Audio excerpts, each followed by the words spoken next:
By now, you've probably heard about the keto diet, but do you really understand how it exactly works? Here to help us navigate through the keto confusion is registered dietitian and food blogger Jenna Braddock. Jenna, thank you so much for joining us. You're welcome. I feel like the keto diet and all the ketones, all that has completely taken over. So let's start with the basics. What exactly is the keto diet? So the keto diet is a diet that is very high in fat intake. So you're taking in about 75 to 90% of your calories from fat, a moderate amount of protein, and a very low amount of carbohydrate, only about 20 to 40 grams a day. And just to put that into context, a typical slice of sandwich bread is about 15 grams of carbohydrate. Wow. So very low amount. And what this does to our body is send a message to switch our metabolism from burning glucose, which comes from carbohydrates for fuel, to fat. And in doing that, we create the body goes into a state of ketosis, thus the keto diet name, which uses ketone bodies for energy, which is derived from fat. So it switches us into this fat burning mode, which I think is why this is such an appealing diet to people. Right. I mean, you hear that and you automatically are like, okay, like I want to go on the keto diet. That sounds great. So now the debate though that's been going on, I mean, between celebrities and then average Joes like me, you know, is what are the benefits and then compared to the risks that are also? So the keto diet has originally came out of a therapeutic diet for seizures in kids. So what we found is those ketone bodies kind of block seizures from occurring. So it's a therapeutic diet in nature.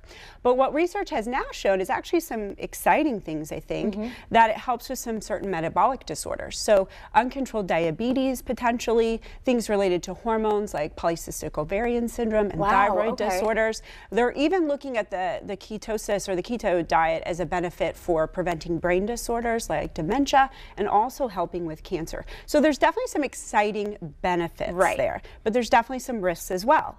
This is a really restrictive diet because you're eating so much fat and such little carbohydrate.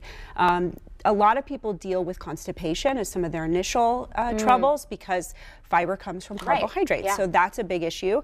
Most of the time this induces what's called the keto flu, where you feel like you have the flu for a while. So switching into this state of ketosis is a process that is not enjoyable. In addition, there's some serious micronutrient issues that could occur because you're not eating as many fruits and vegetables like vitamin C, B vitamins, magnesium, and potassium. And it's just a very restrictive mindset. So for some people, emotionally, psychologically, and socially, that can have a big impact as well. Very difficult. Wow. So who would be the ideal person that could go on this diet? So first of all, it's someone who has the time and ability to really invest in their eating.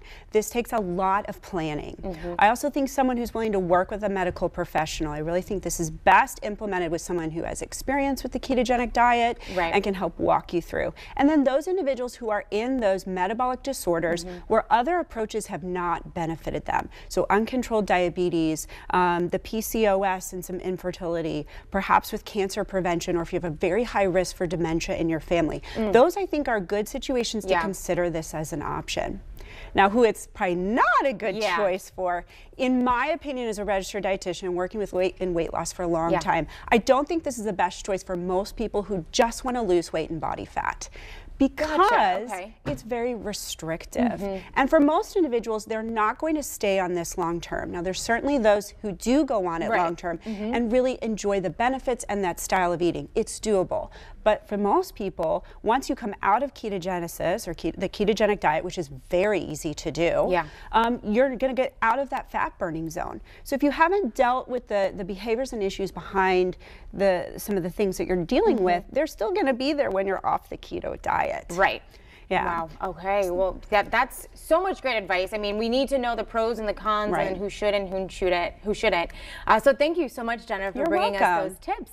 And we'll post this information on our website a little later. Just visit firstcoastliving.net.